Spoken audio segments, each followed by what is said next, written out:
নারী হতেই জন্মে জাতি, তাই নারী জননী। আর এমনি করিয়া সে জাতিরও জননী। নারীর শুদ্ধতার উপরেই জাতির শুদ্ধতা নির্ভর করিতেছে। স্খলিত নারী চরিত্র হইতে ব্যর্থ জাতি জন্মিয়া থাকে।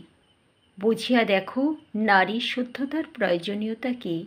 আমার প্রিয় পরম সৃষ্টি ঠাকুর একথা বললেন। তিনি যথার্থই বলেছেন। আজ যে কুমারী, যে নারী, কাল সেই এক শিশু সন্তানের জন্ম দেয়, যে শিশুই একদিন দেশের হাল ধরে।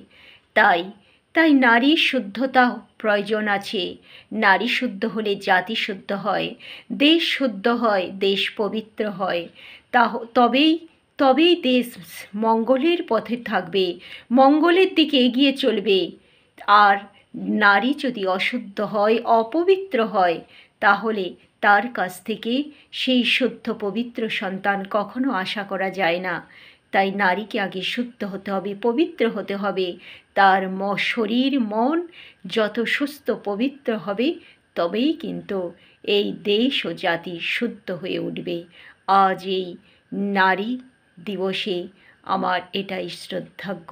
সমস্ত নারী জাতির প্রতি মায়েরা সুস্থ পবিত্র থাকুন আর দেশকে শুদ্ধ পবিত্র করে তুলুন। জয় গুরু।